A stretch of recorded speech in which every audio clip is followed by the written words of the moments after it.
चलें अब timeline discuss करते हैं। पहली टाइमलाइन में हम डिस्कस करेंगे major political and economic developments.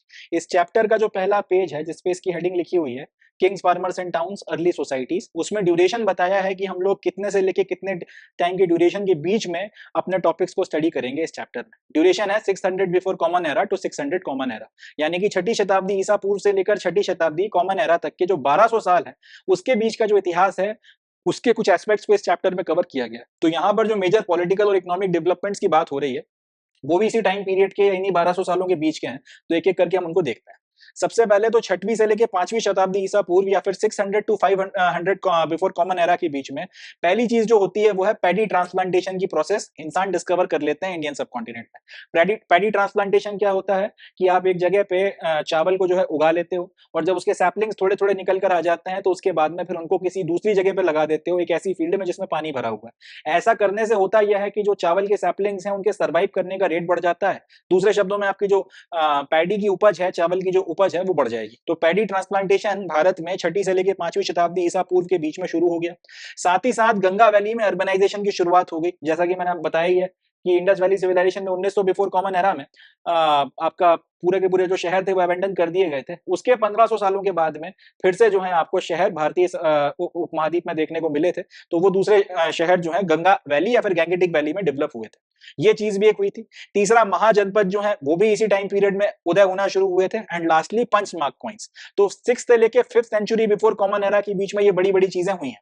अब वो लोग जो ये चैप्टर कंपटीशन के पॉइंट ऑफ व्यू से देख रहे हैं उनके लिए इतने सी इंफॉर्मेशन में से पूरा का पूरा एमसीक्यू बनाया जा सकता है, खासतौर पे यूपीएससी के लिए, कि वो आपको बता देंगे कि भाई 500 टू 600 बिफोर कॉमन एरा या छठी से लेके पांचवी शताब्दी ईसा पूर्व के बीच में इनमें से कौन कौन सी चीजें हुई थी या नहीं हुई थी। एक पैडी ट्रांसप्लांटेशन डाल देंगे, अर्बनाइजेशन इन गंगा वैली, महाजनपद, पंचमार्क कॉइंस, ये तो हुए थे। इसके अलावा कोई और इन्फॉर्मेशन डाल देंगे तो आपको फिर वो पता होना चाहिए कि वो चीज जो है सही नहीं है और एलिमिनेशन वगैरह फिर आप कर पाएंगे।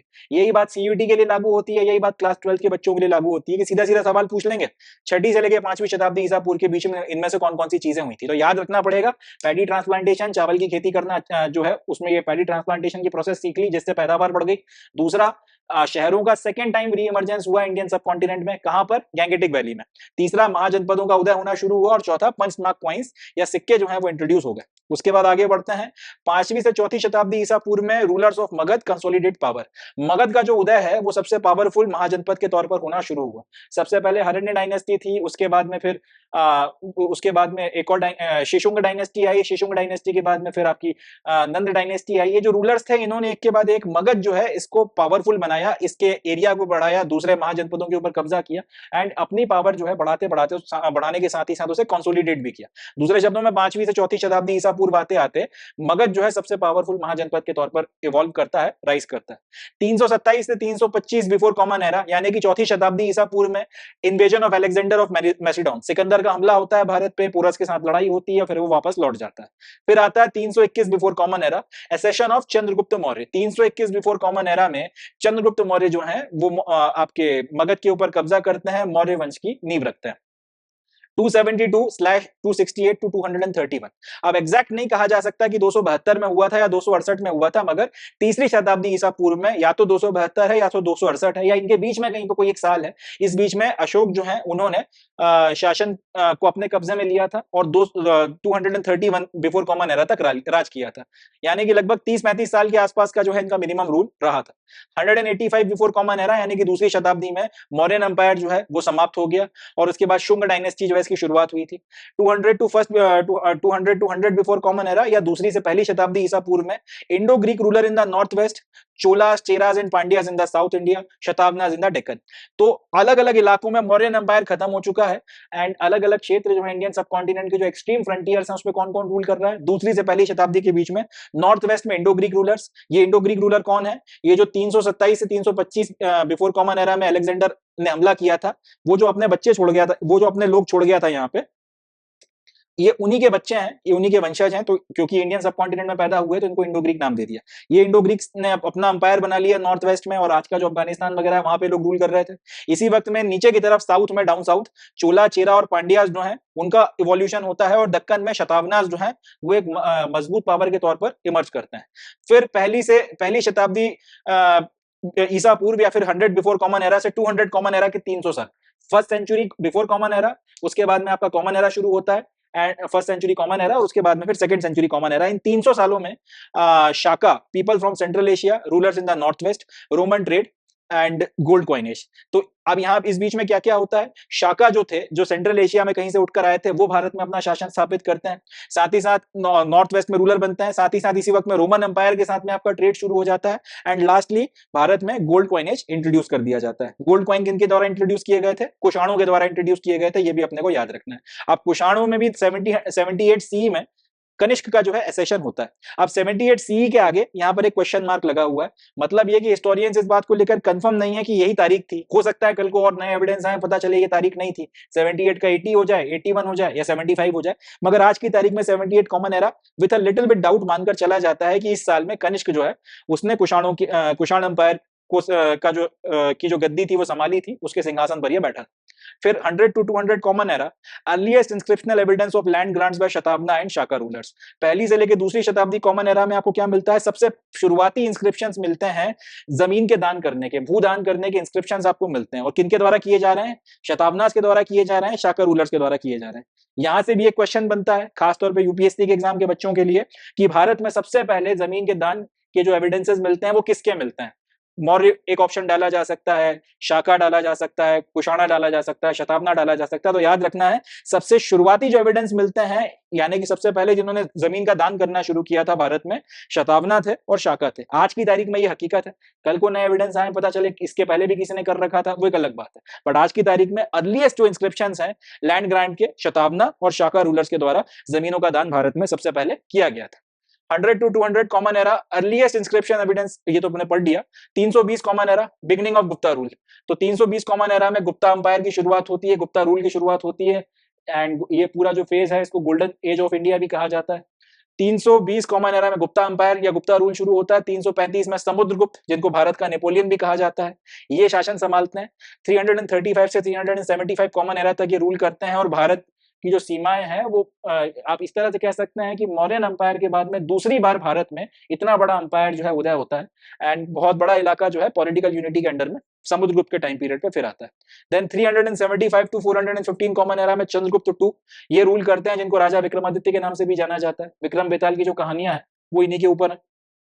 तो चंद्रगुप्त टू रूल करते हैं इस वक्त गुप्ता अंपायर को, और इसी वक्त दक्कन के इलाके में वाक्टकास हुआ करते थे जो डेक्कन को रूल कर रहे थे। 500 टू 600 कॉमन एरा के बीच में चालुक्यों का राइज होता है कर्नाटक में, और पल्लवास का राइज होता है तमिलनाडु में। 606 टू 647 कॉमन एरा में हर्षवर्धन जो है वो कन्नौज के राजा बनते हैं।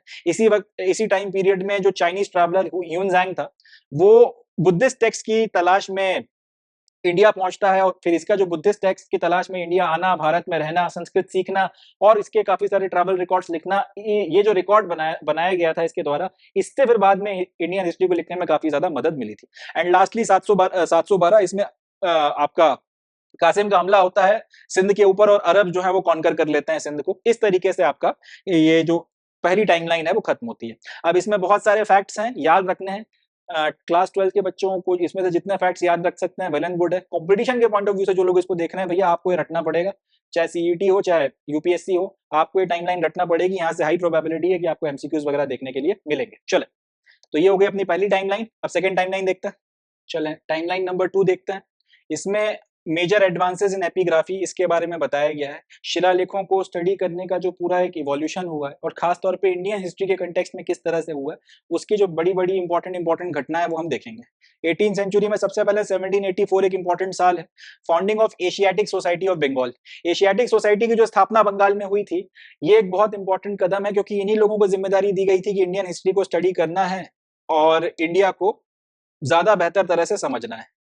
इस चीज को आगे लेकर चलते हुए फिर इन्होंने सबसे पहले तो डिसाइफरमेंट के ऊपर काम करना शुरू किया, जिसमें ब्राह्मी और खारोष्टी को स्टडी किया गया और उनको डिसाइफर किया गया, और दूसरे एस्पेक्ट्स इंडियन सोसाइटी के समझने की कोशिश की गई। और कहीं ना कहीं एक तरह से आप ये कह सकते हैं कि एंशिएंट इंडियन हिस्ट्री को रीडिस्कवर करने के पीछे जिस संस्था का एक बहुत बड़ा योगदान है, जिसने शुरुआती फेज में काम किया था, वो थी आपकी एशियाटिक सोसाइटी। 1784 बंगाल में इसकी स्थापना हुई थी। फिर आते हैं 18th सेंचुरी से 19th सेंचुरी में। 1810 1810 यानी कि 1810 का दशक। ध्यान से देखिएगा, ये थोड़ा जूम करके बताता हूं आपको।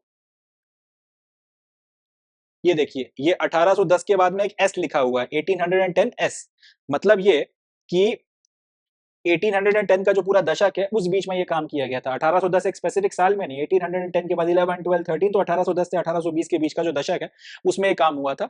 Colin McKenzie collected over 8000 inscriptions in Sanskrit and Dravidian languages. Colin McKenzie ने इन 10 सालों में संस्कृत भाषा में और द्रविडियन लैंग्वेजेस में लगभग 8000 के करीब शिलालेखों को कलेक्ट किया, ढूंढा और इकट्ठा कर लिया। 1838 में decipherment of Ashokan Brahmi by James Prinsep, ये तो खैर सबसे रिवॉल्यूशनरी पॉइंट है जो अपने को याद रखना है, यूपीएससी में पूछा भी जा चुका है ये। 1838 में जेम्स प्रिंसेप ने ब्राह्मी को डिसाइफर कर लिया, उसने समझ लिया कि यार ब्राह्मी, या फिर यूं बोलूं कि अशोकन ब्राह्मी, अशोकन इंस्क्रिप्शंस में जो ब्राह्मी लिपि का इस्तेमाल किया गया है उसे कैसे पढ़ा जाता है। और उसके बाद में फिर यहां से रिवॉल्यूशनाइज हो गई पूरी की पूरी आपकी इंडियन इंस्क्रिप्शंस की स्टडी। फिर 1877 आता है, Alexander Cunningham publishes a set of Ashokan inscriptions. 1877 में, अब 1838 में जेम्स प्रिंसेप ने अशोकन ब्राह्मी को डिसाइफर किया, यहां से फिर इंस्क्रिप्शंस को पढ़ा गया, पढ़ने के बाद में फिर उनका इंटरप्रिटेशन किया गया और उनके उस वक्त के हिसाब से जितना भी उसको निचोड़ा जा सकता था हिस्टोरिकल राइटिंग की कसौटी पे कर कराकर फिर काफी सारे जो है उस वक्त की फिर हिस्टोरिकल राइटिंग शुरू हुई। अल्टीमेटली 1877 में ऐसे काफी सारे अशोकन इंस्क्रिप्शंस का पूरा जो सेट है उनके उसमें जो भी लिटरेचर लिखा गया है उसके ट्रांसलेशंस वगैरह इंग्लिश में कर कराकर उसको पब्लिश किया गया था 1877 में। उसके बाद 1886 में first issue of Epigraphia Carnatica, a journal of South Indian inscriptions, पहली बार 1886 में एक मैगजीन निकाली गई, एक जर्नल निकाला गया जिसका नाम था एपिग्राफिया कर्नाटिका। इसमें इंडियन इंस्क्रिप्शंस के बारे में जो है इंफॉर्मेशन वगैरह आपको मिलती है। इसका पहला संस्करण जो है इशू किया गया फर्स्ट। उसके बाद में और ये इसमें खास तौर पे जो है साउथ इंडियन इंस्क्रिप्शंस की बात की गई थी, साउथ इंडिया में जो इंस्क्रिप्शंस मिल रहे थे उनकी बात। फिर आते हैं 1888 में, तो एपिग्राफिया इंडिका का जो है पहला इंस्क्रिप्शन आया। ध्यान से सुनिएगा, एपिग्राफिया कर्नाटिका पहले आ चुका था जिसमें साउथ इंडियन इंस्क्रिप्शंस के बारे में बात की गई थी, स्पेसिफिकली द्रविडियन लैंग्वेजेस में जो इंस्क्रिप्शंस मिल रहे थे उसके बारे में बात की गई थी।